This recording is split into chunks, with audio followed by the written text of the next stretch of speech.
اگه تازه دارید مامان بابا میشید، میخواید سیسمونی بخرید، به خاطر هزینه‌های بالا یا به خاطر جای کم، یکم ممکنه براتون چالش پیش بیاد که چه چیزهای ضروریه و چه چیزهای ضروری نیست و لازم نیست که فعلا برای نوزاد تهیه بشه. من سیسمونیمو با حداقل امکانات، با حداقل موادی که لازم بود، وسایلی که لازم بود تهیه کردم. میخوام توی این ویدیو اونایی که واجبه رو برای شما نشون بدم.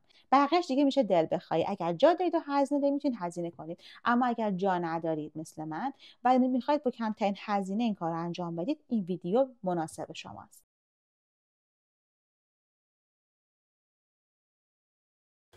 خب من یه شلف خریدم از ایکیا و به یکی از دیواره اتاقم زدم.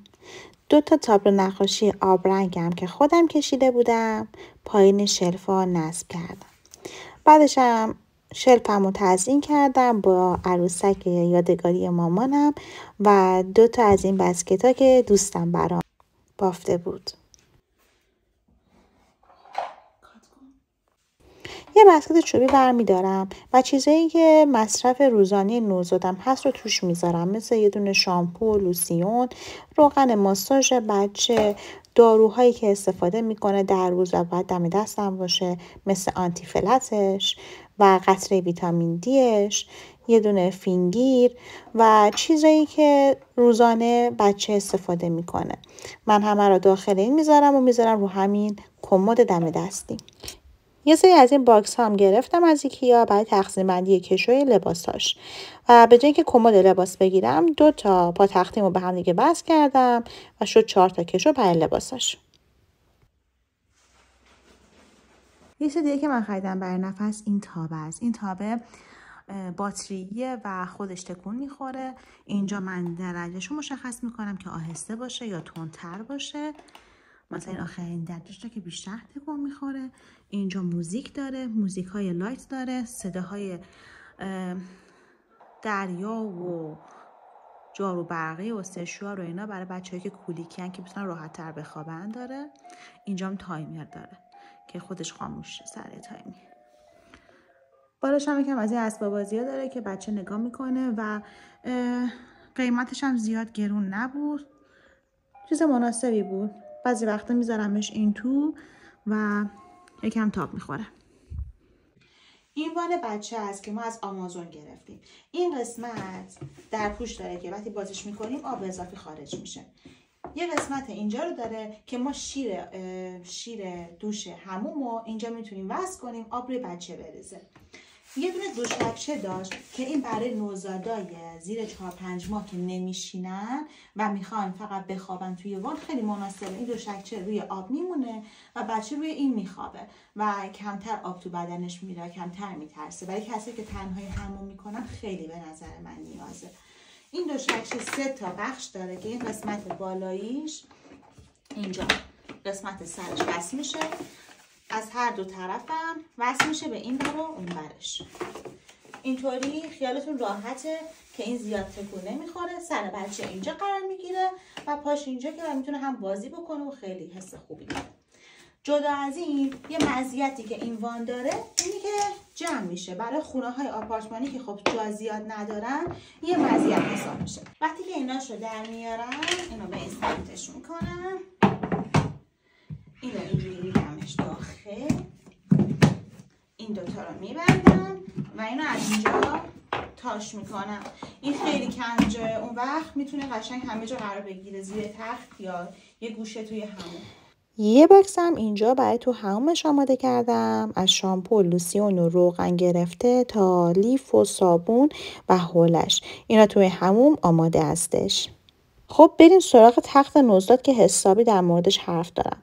برای اینکه تخت بخرم خیلی بررسی کردم، چون یه تختی میخواستم که هم کوچیک باشه هم چرخ داشته باشه، بتونم با خودم ببرمش توی هال، توی اتاق مختلف، کنار خودم تو آشپزخونه. و این تخت چرخ داشت و این قابلیت رو برای من امکانش رو فراهم کرد. نکته دیگه که میخواستم داشته باشه اینه که گهواره‌ای طور بشه و اینم به این صورته که چرخش رو داخل میکنم گهواره‌ای میشه و میتونه بچه به صورت گهواره‌ای تاب بخوره توش. چرخش هم میتونم بردارم و کلا ثابت بشه. و این 3 تا آپشن رو این تخت داشت. قیمتش هم خیلی مناسب و ارزون بود که از آمازون گرفتم. فکر کنم هولوش 100 یورو بود. یه چیز دیگه که این تخته داره اینه که برای بچه‌هایی که کولیکیان یا رفلکسیان خیلی کمک میکنه، چون میتونید سطح شیب دار بدید. درجه بندی داره دو طرف تخت، درجهش رو میتونید پایین و بالا بیارید و سطح شیب دار ایجاد بکنید تا بچه یه مقداری توی شیب بخوابه. برای بچه‌ای که رفلکسیان خیلی مفیده. من هر وقت که نفس بالا زیاد می آورد یا وقتی که شیر میخورد میخواستم بخوابونمش یه کوچولو شیب میدادم. یه نکته دیگه هم این زیپشه که وقتی که بازش میکنی هم سطح تخت مادر میشه. 2 تا بندم داشتش که ما وصلش میکردیم به تخت خودمون که زیاد تکون نخوره. یه دوشکچه خودش داشت که من علاوه بر این دوشکچه یه دوشکچه هم خودم روش انداختم که حالا یکم نرم ترش بکنه. یه بعدی فقط این تخت داشت که یکم کوچولوه و الان که نوزاد من تقریبا 4-5 ماهشه دیگه کم کم جا نمیشه و نهایتا فکر کنم تا 6 ماه رو میتونه ساپورت بکنه. ولی خب هزینهش خیلی کم بود، خیلی قیمت مناسبی داشت و خیلی کار منو راه انداخت. یه سری ظرفای کوچیک اینطوری این سایزی بگیرید، خیلی مناسبه برای اینکه هر وقت بیرون میرید وعده های شیر خشک رو این تو بریزید. مثلا هر 3 اسکوپ توی ظرف جداگانه. من 5-6 تا از اینا دارم، چیزای مختلفش میریزم. مثلا وقتی میخوام برم بیرون 3 اسکوپ تو هر ظرفی میریزم و اینطوری وقتی که بازش میکنم میدونم که این 3 اسکوپ راحت شیر بچه رو درست میکنم. این ظرفای کوچیک که هم کم جای هم کوچولوه، توی کیف و اینا راحت جا میشه، مناسبه. به نظر من اگر از اینا دیدید یه مقدار زیادی تهیه کنید. یا اینکه پستونک بچه رو توش میذارید، یا اینکه برای خودتون تنقلات کوچیکی میذارید توی کیفتون بمونه، کاربردیان. من خودم این برند اونت رو گرفتم، از 0 از بعد تولدش رو گرفتم، مثبت 0 رو گرفتم. بعد که هر چقدر نوزادم بزرگتر شد فقط سریش رو عوض کردم. این سریش رو عوض کردم، الان این سری مثبت 3، یعنی برای بالای 3 ماه. و چون اینو داشت واقعا دل درد نمی گرفت نوزادم و من راضی بودم. من که توضیح در مورد شیشه شیر بدم. انتخاب شیشه شیر خیلی کمک میکنه که بچه دل درد نگیره. شیشه شیرهای آنتیکولیک اگه بگیرید مثل برند همین اونتی که من گرفتم خیلی کمک میکنه. خودش یه چیزی داره که هوا رو از یه قسمتی رد میکنه، باعث میشه که بچه کمتر هوا بخوره. علاوه بر اون انتخاب سریع شیشه شیر هم خیلی مهمه. بعضی از این فرم های سریع شیشه شیر شبیه سینه مادر نیست. وقتی بچه اینا رو میخوره دیگه کم کم عادت میکنه به این شیشه و دیگه سینه مادر رو نمیخوره. اما بعضیاشون یه جوری درست شدن که این مشکل رو برطرف میکنن و بچه کمتر عادت میکنه، مثل این شیشه شیره. علاوه بر این مسئله که باید دقت بکنید، نکته دیگه سایز سوراخ شیشه شیره. خب به نظرم میشه دیگه که خیلی ضروریه توی هر سیسمونی باشه یه دونه شیشه شوره. قیمتی نداره، باعث میشه که داخل شیشه ها رو بهتر بشوره. از شیشه شوره استفاده کنید که 2 تا سر داره. سری تهش معمولا یه چیز کوچیکیه برای نوک شیشه شیر. یه چیز دیگه هم که حضورش میتونه کمک بکنه این سطلای پوشکه. خب آدم هر روز وقت نمیکنه که دونه دونه پوشک ها رو بتونه همون زمان ببره بندازه سطل آشغال یا بیرون و خب بوش میپیشه توی خونه. این سطلا بو رو کامل میگیره و تو میتونی قشنگ بعد 2-3 روز یک بار آشغالاشو جمع کنی و بندازی دور و اصلا بوش توی اتاق نمیپیشه. مدلای مختلف داره که من یه دونه رو خریدم، خب ازشم راضیم. به این صورت درش باز و بسته میشه، آشغال رو میندازی و همینجوری میکنی و آشغالش میره تهش.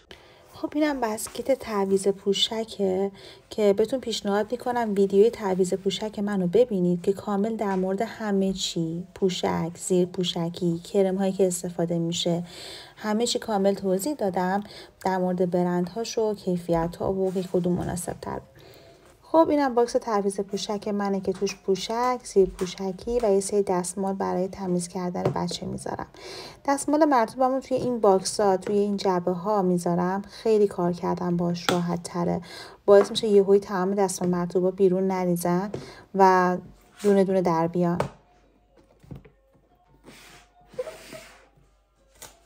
این 2 تا اسباب بازی که نفس خیلی دوست داره که این کتابچه هاست که اینجوری صدا میده، توش مشماست و قابل شستشوه. تصویرهای با رنگ و کنتراست های بالا داره و بچه خیلی دوست داره. نفس اینو هی میخوره، برای همین من تقریبا هر چند وقت یه بار میشورمش و میدمش که هم باش بازی کنه. اینجوری فشارش میده، صدا میده، هم میذاره رو دهنش و بافتش رو حس میکنه. کی هم باز خیلی دوست داره چون هم صدا میده، همین پایینش حالتی داره که تو دهنش میذاره و خوشش میاد مثل دندونی و کلا این گوشاش هم صدای مشما میده و کلا این چیزایی که صدای مشما میده برای نوزادا خیلی جذابه. برای حالا نوزاد من که 3 ماهشه کلا جذابه و دلیل دیگه که داره کنتراست بالای رنگی داره، میبینید چقدر رنگ داره. اینو خیلی دوست داره و بازم اینو میخوره و من قابل شستشوه و میذارم میشورمش و دوباره میذارم بهش استفاده کنه. خب مرسی که تا انتهای ویدیو با من همراه بودید. اگر از این مدل ویدیوی من خوشتون میاد سابسکرایب کنید و اگر سوالی دارید میتونید برام بنویسید تا من در موردش ویدیو بسازم. خیلی خوشحالم که میتونم تجربیاتم با شما در اشتراک بذارم.